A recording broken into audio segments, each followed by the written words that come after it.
지난번에는 이제 논술이 뭐냐 이렇게 이제 얘기를 했고, 논술은 논리적으로 서술하는 거, 논리적 글쓰기 이렇게 얘기를 했지. 근거가 중요하다고 했고, 논술의 목적은 뭐다? 설득이다. 설득하려고 하는 글이다. 이것만 기억하면 된다고 했는데, 논술에는 9가지 유형이 있어.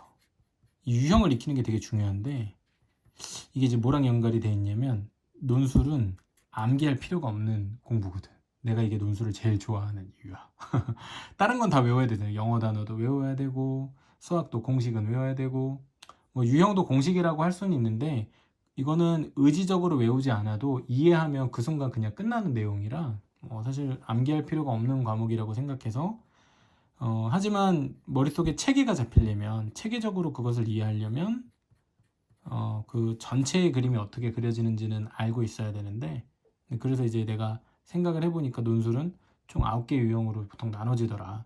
근데 이거는 이제 보통 뭘 기반으로 한 거냐면은, 이거 뭐 5개로 하는 사람, 뭐 7개로 하는 사람 다양한데, 내가 생각할 땐 좀 작게 나누면은 9개로 나눠지는데, 일단은 이거는 이제 내가 대입 논술, 입시 논술을 가르치면서 나 혼자 이제, 근데 이제 이과 애들 말고 인문계 문과 학생들을 대상으로 가르치면서, 근데 이제 요렇게 정리를 해본 거였는데, 사실 이게 보니까 뭐 예를 들면은 직장인들 뭐 회사 내에서 진급 시험 볼 때, 아니면 뭐 공기업 입사 시험, 아니면 심지어 뭐 로스쿨 시험 뭐 이런 데 논술 같은 데도 다 적용이 될 수 있어서 똑같더라고.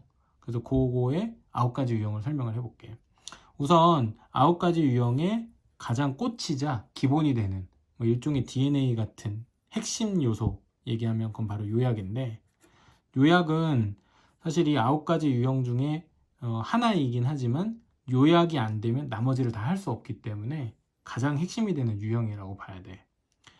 요약에서 확장된 다음 유형들이 가장 대표적인 게 비교라는 유형이 있고 적용이라는 유형이 있는데, 이 요약, 비교, 적용, 얘네 셋은 이렇게 묶을 수 있는데, 왜 그러냐면 얘네들은 기본적으로 독해력, 이해력을 확인하려는 목적을 가진 유형들이야.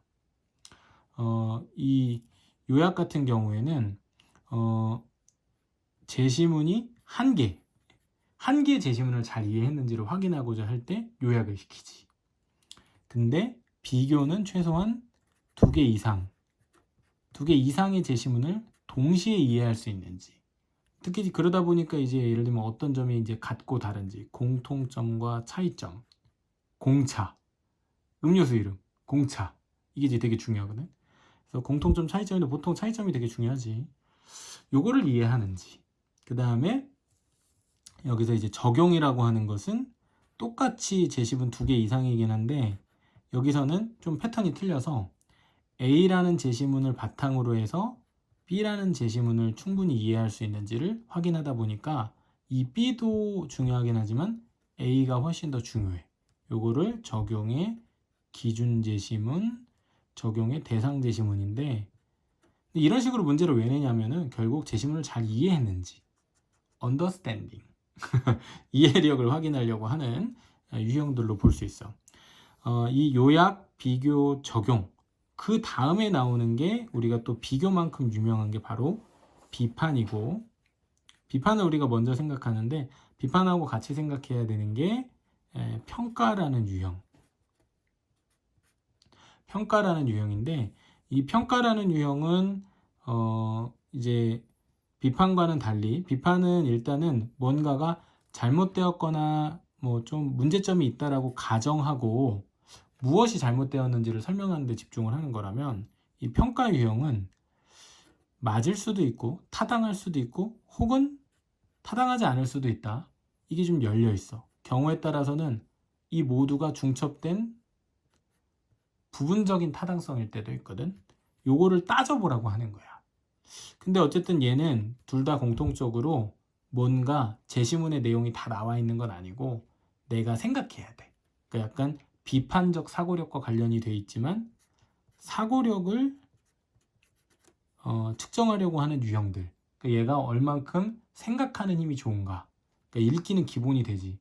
그러니까 독해가 기본이 돼야 사고력을 확인할 수 있는데 어쨌든 비판이나 평가 유형은 이 친구가 얼만큼 비판적 사고 능력을 가지고 있는지를 확인하려는 유형이다.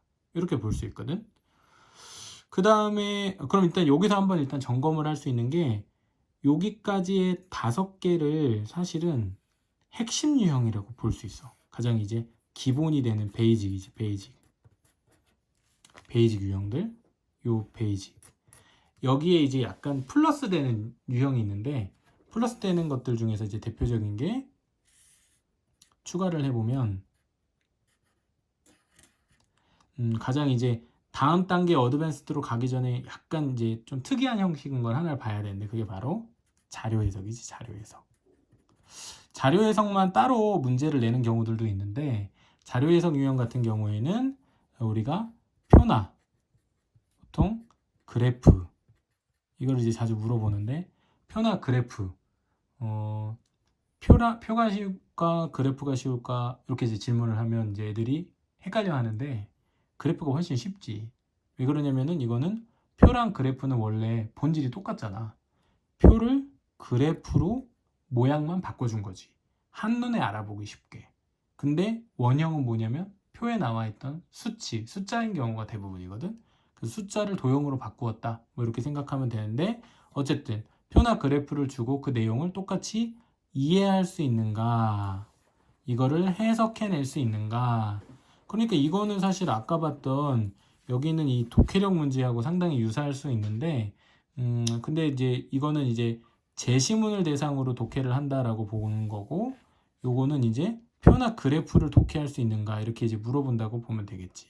그러니까 이제 독해력 유형 자체는 비슷한데 자료 해석은 묻기도 하고 묻지 않기도 하기 때문에 별개 뭐 제6의 요소처럼 여기 5가지 있었으니까 6번째 요인으로 봐서 기본이긴 하지만 이해력을 묻는 내용이니까 기본이긴 하지만 아까 제시문들을 봤던 내용과는 좀 차이가 있다. 그럼 이제 6개 봤네. 나머지 3개는 한 번에 처리를 할게. 일단은 그 다음에 나와야 되는 응용 유형이라고도 볼 수 있고 또 이제 조금은 이제 요 유형들보다는 업그레이드된 문제들이 있는데 뭐 대표적인 게 견해서술이라는 유형도 있고 그 다음에 문제 해결 그 다음에 마지막에는 종합하기 있는데 이 종합하기라는 건 사실 앞에서 나온 거 다 짬뽕 시키는 거라 사실 이거 자체를 별도의 유형으로 보기는 어렵고 그냥 이제 문제에 따라서 뭔가 앞에 있는 이런 하나하나의 유형들로 언급하기 힘든 것들을 다 합치면 종합하기다 이렇게 봐야 되고 그럼 이제 마지막 단계에서 사실 중요한 거는 이 견해서술이나 문제 해결인데 견해 또는 문제 해결이 물론 논리성 뭐 이런 이해력 다 중요하지만 여기서는 굳이 얘기를 해보자면 우리가 창의성을 평가할 수 있는 논술 유형이다 이렇게 얘기를 하는데 창의성이라고 하는 것은 남들이 이야기하지 않았던 혹은 기존의 아이디어를 벗어날 수 있는 어떤 생각이냐 이거를 이제 판단하는 거니까 견해가 그만큼 참신하냐 문제 해결이 그만큼 구체적이고 좀 효과적이겠느냐 뭐 이런 것들을 물어보는 유형이라고 보는데 견해서술 같은 경우에는 보통 찬반의 쟁점이 있을 때 그 찬반 쟁점 중 어느 쪽 입장을 택할 것인지를 보통 물어보는 문제인데 찬성 의견과 반대 의견 중 한 입장을 보통은 택일해서 다른 쪽 입장을 반박하거나 아니면 자신의 입장을 어떻게 보면은 재반박해서 이때 재반박한다는 건 내가 찬성 입장이라고 할 때 찬성 입장만 반복하는 게 아니라 반대 입장이 있음을 감안해서 얘가 나를 공격! 뭐 이렇게 할 거 아니야. 이 공격을 막아내는 거지. 공격을 무효화시키는 거. 요 논리를 어떻게 보여주면서 자신의 주장을 설득해내는지. 혹은 기존에 있는 주장 말고 뭐 예를 들면 이분법적으로 찬성과 반대 둘만 있었는데 나는 여기 조금 새로운 의견을 하나 제시할게. 나는 제3의 길이라는 걸 얘기할 거야. 뭐 이렇게 하면서 이제 기존의 논의에 없던 뭐 예를 들면은 성장이냐 아니면은 환경이냐 뭐 개발이냐 환경이냐 이렇게도 볼 수 있는데, 이제 경제 성장을 추구하면 환경이 파괴되고 환경을 보호하면 성장을 이룰 수 없잖아. 요거를 이제 해결했던 일종의 아이디어가 지속 가능한 성장. 약간 사기템 같은 그런 거 찾아내는 의견이 나올 수도 있게 하는 게 이제 바로 견해서술 문제다, 이렇게 볼 수 있고, 다음에는 이제 문제 해결 쪽인데, 문제 해결 유형은 일단은 단순하게는 문제의 현상이 있고 문제의 원인이 있다. 근데 중요한 건 뭐다? 원인이지 당연히. 그래서 왜라고 물어야 되는데, 왜만큼 중요한 게 논술에 사실 없을 텐데 이게 왜 필요하냐. 문제의 현상을 뒤바꾼다는 건, 예를 들면은 열이 나면 열을 식히면 되겠지? 아이가 열이 난다. 그러면 이제 좀 단순하게 생각하면 그 아이를 얼음물에 집어넣는다. 뭐 이런 게 이제 해결책이 될 텐데, 원인, 의사 선생님들은 그렇지가 않지.